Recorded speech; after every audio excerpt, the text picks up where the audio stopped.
Hello बच्चों, मैं हूं शुभम। दोस्तों, आप सभी का एक बार फिर से स्वागत है हमारी क्लास में। बच्चों, आज हम यहाँ पर बात करने वाले हैं डीपीईई के बारे में, मतलब diploma in pharmacy exit exam के बारे में। जितने भी डिप्लोमाधारी हैं उन सभी के ऊपर डीपीईई का कहर छाया हुआ है। जितने भी 2023-24 के बच्चे रहे हों, क्योंकि 2022 में जिन बच्चों ने एडमिशन लिया था उन्हीं के लिए मैंडेटरी कर दिया गया था कि भैया आपको अगर एज अ फार्मासिस्ट रजिस्टर्ड होना है किसी भी स्टेट फार्मेसी काउंसिल में, तो आपको फार्मासिस्ट रजिस्ट्रेशन से पहले एक एग्जाम देना होगा जो कि नेशनल लेवल का होगा, मतलब ऑल इंडिया स्टूडेंट्स उसको देंगे और वो एग्जाम आपको एक बार में क्लियर करना होगा। इसके बाद ही आपका एज अ फार्मासिस्ट रजिस्ट्रेशन हो सकता है। तो बात करेंगे कि आखिर डीपीईई है क्या, इसकी जरूरत क्या पड़ी हमें, और अभी तक शुरू से लेके मतलब जब से इसकी पैदाइश हुई है आज तक की इसकी सबसे बड़ी अपडेट क्या रही है, क्या लेटेस्ट अपडेट है फार्मेसी काउंसिल ऑफ इंडिया के ऑफिशियल गजट के द्वारा।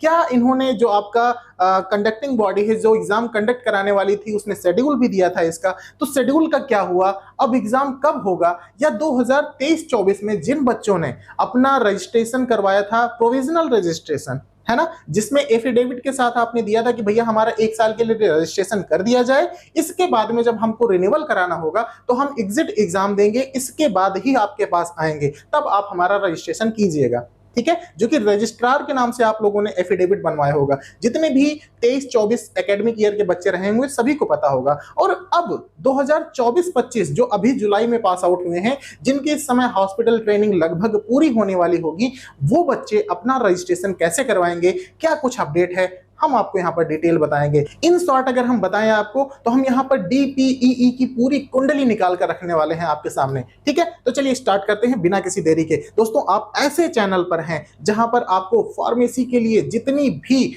छोटी से बड़ी अपडेट होती हैं हम आपके सामने लाते हैं और उनको एकदम सीधे सरल समायोजित ढंग से आपके सामने एलाबोरेट करते हैं कि आपको कोई भी डाउट ना हो पाए। लेकिन अगर आपको कोई भी डाउट होता है, शायद हमसे कोई पॉइंट छूट जाए डिस्कस करने के लिए, तो आप डेफिनेटली कमेंट सेक्शन में उसको डिस्कस कर सकते हैं। We will reply within 2 hours.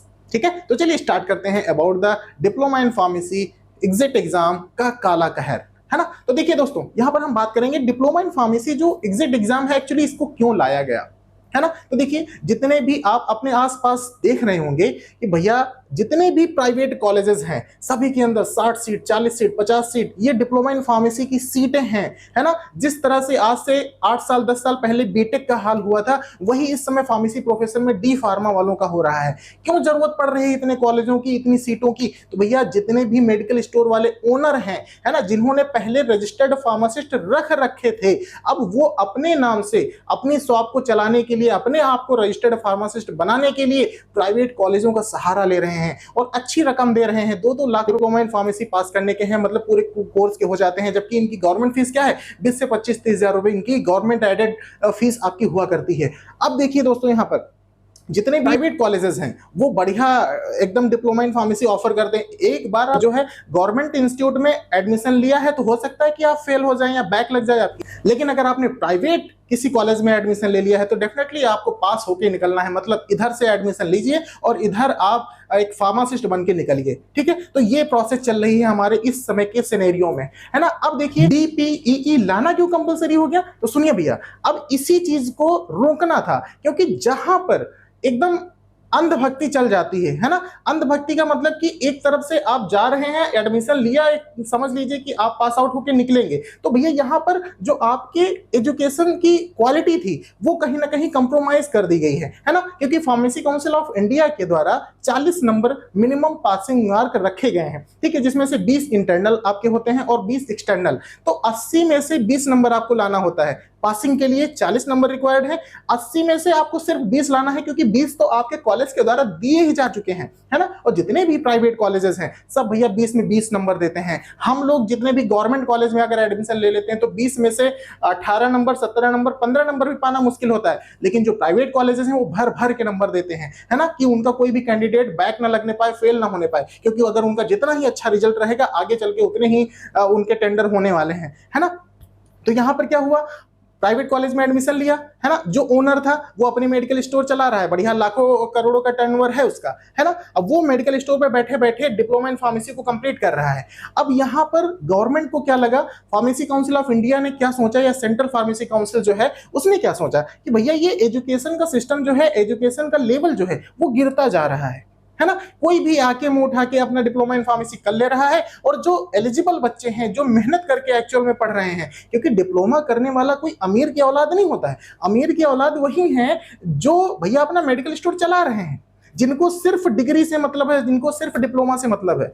जिन बच्चों को एक्चुअल में डिप्लोमा करना है, उनकी जो ऐसी तैसी हो रखी है, मतलब कि उनकी जो क्वालिटी है, उनके पास एलिजिबिलिटी है, वो आगे जाके उनको एक्सपोजर ही नहीं मिल पा रहा है ना। और जो डिप्लोमा इन फार्मेसी बेकार में कर रहे हैं, उनको भैया सिर्फ अपने जो 40 से 50 हजार रुपए एक रजिस्टर्ड फार्मासिस्ट रखते हैं, उनको काटने के लिए कि हम खुद एक रजिस्टर्ड फार्मासिस्ट हो जाएंगे और अपना रजिस्ट्रेशन करके अपने मेडिकल स्टोर को रन करेंगे, ठीक है। ये सोच जो थी, ये फार्मेसी प्रोफेशन को लेकर डूब गई, है ना, इसलिए डीपीईई एग्जिस्टेंस हुआ इसका। लेकिन यहां पर भी एक चीज हम आपको बताएंगे, diploma in pharmacy exit exam जो आपका था, पहले तो हम लोगों को लगा कि भैया ये क्वालिटी ऑफ एजुकेशन को बनाए रखने की एक कला है, एक इसकी पहल है ना, जो कि सेंट्रल फार्मेसी काउंसिल या फार्मेसी काउंसिल ऑफ इंडिया के द्वारा स्टार्ट की गई। लेकिन भैया जब ये इसका एग्जाम फीस, इसका एग्जाम पैटर्न, है ना, ये सारी चीजें सामने आई, तो हम लोगों की भी आंखें खुल गई कि नहीं भैया ये तो जेब भरने का तरीका है ना कहीं जो डिप्लोमाधारी हैं हमारे, उनके साथ ज्यादती है। क्यों भैया? क्योंकि डिप्लोमा धारी भाई कोई करोड़पति की औलाद नहीं कर रहा है, हमने पहले ही आपको बताया।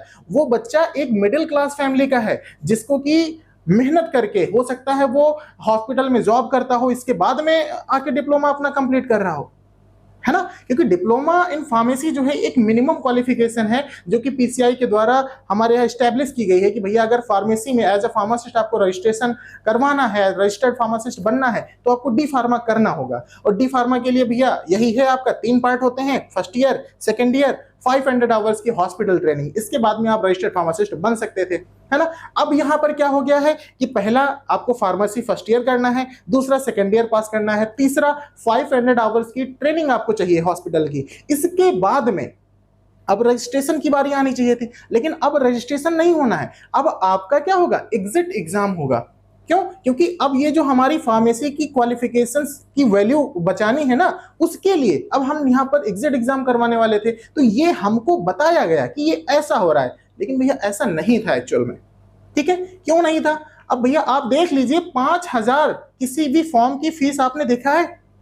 आपने इतनी फीस तो बैचलर फार्मेसी में आपकी जो एग्जाम फीस होती है उसकी नहीं लगती है। तो यहां पर तो हम आपको सजेस्ट करेंगे भैया डी फार्मा बिल्कुल मत करिए, आप बैचलर फार्मेसी कर लीजिए। 1 साल ही आपको तो एक्स्ट्रा जाएगा, क्योंकि आप यहां पर 2 साल का पहले वो करेंगे, 3 महीने की ट्रेनिंग करेंगे, और फिर 1 छमाही रुकेंगे पूरा पूरा। क्यों? एग्जिट एग्जाम के लिए। उसमें भी क्या भरोसा कि तीनों पेपर एक साथ निकल जाए, क्योंकि यहां पर ये 3 पेपर करवा रहे हैं, 3 घंटे के 3 पेपर करवा रहे हैं। भले ही आपने 50% पासिंग मार्क रखे हैं, लेकिन क्या पता कि जो बच्चा वो हिंदी में पढ़ के आया है, आप यहां पर पेपर जो है उसका इंग्लिश में प्रोवाइड कर रहे हैं, तो वो पास ही हो पाएगा कैसे? ये एक सबसे बड़ा क्वेश्चन है कि पेपर आप इंग्लिश में प्रोवाइड कर रहे हैं, एजुकेशन सिस्टम जो है वो आप वहां पर अलाउ करते हैं कि आप हिंदी इंग्लिश दोनों में लिख सकते हैं। अब जिस बच्चे ने हिंदी में पढ़ाई की होगी वो इंग्लिश एमसीक्यू कैसे करेगा? समझ रहे हैं इस चीज को? तो भैया यहां पर ये चीज, ये सबसे बड़ा क्वेश्चन है आपके लिए, आप इसके लिए अपनी आवाज उठाइए, ठीक है। दूसरी बात, 5000 रुपए एग्जामिनेशन फीस है ना, और उस पर भी 18% जीएसटी, मतलब 6900 रुपए एक बार एग्जामिनेशन फीस है। 3 पेपर ले रहे हैं, तीनों में एक साथ पास करना होगा, 6 महीने में केवल एक बार एग्जाम आपका होगा। भले ही आपने नेगेटिव मार्किंग नहीं दे रखी है, लेकिन 6900 रुपए फीस। भाई डिप्लोमा की अगर गवर्नमेंट फीस देखा जाए तो यार 25 हजार रुपए है। 20,000 रुपए में हम अपना पूरा फर्स्ट ईयर कंप्लीट कर रहे हैं, और जबकि एक एग्जाम करवाने के लिए आप हमसे 5900 रुपए ले रहे हैं। और 5900 रुपए के बाद में भी हम पेपर देने जाएंगे, 3 दिन कहीं रुकेंगे, तो उसका खर्चा ये सब जोड़ के आपको पता है कितना बैठेगा? तो भैया इसके लिए हालांकि ट्विटर वगैरह पे बहुत ज्यादा जोर शोर से ये चला है ना कि फीस इसकी घटा के 500 से या 1000 के बीच में की जाए, ठीक है, क्योंकि आप यहां पर एजुकेशन की जो क्वालिटी है उसको रिटेन करना चाहते हैं, उसको बनाए रखना चाहते हैं, या फिर आप उस स्टूडेंट को परेशान करना चाहते हैं जिसने डिप्लोमा इन फार्मेसी कर रखा है या कर लिया है उस बेचारे ने।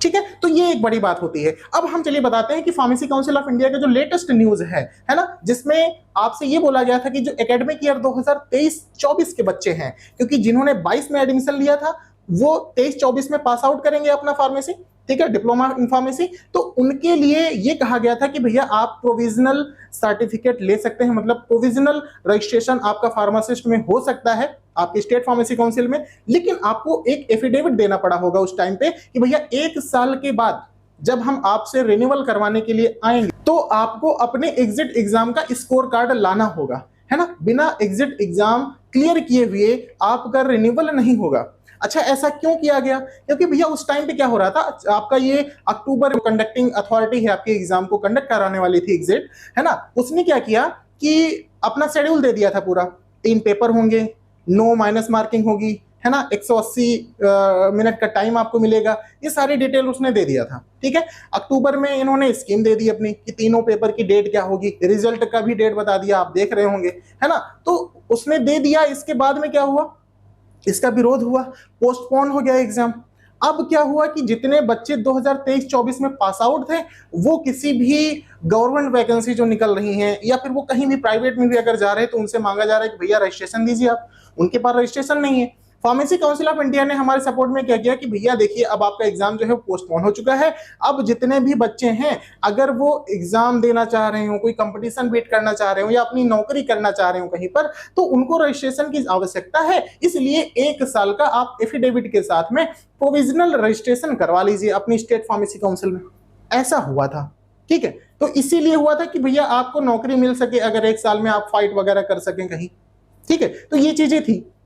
अब उन बच्चों का आखिर क्या होगा, 1 साल तो लगभग कंप्लीट होने वाला होगा, ठीक है, तो अब उनके लिए क्या है, क्योंकि एग्जाम की यहां पर तो कोई पुरसाहाल नहीं है, आपने 31/12/2024 फार्मेसी काउंसिल ऑफ इंडिया ने ऑफिशियल गजेट सिर्फ एक दिया था, इसके बाद में एग्जिट एग्जाम से रिलेटेड कोई भी यहां पर ऑफिशियल गजेट नहीं आया है, ठीक है, जहां तक मैं जानता हूं।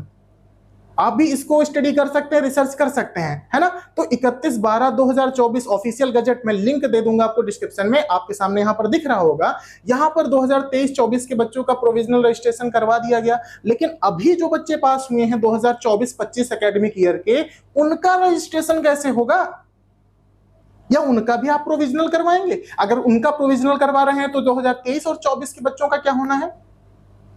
तो यहां पर अभी इसके लिए कोई भी अपडेट नहीं आई है।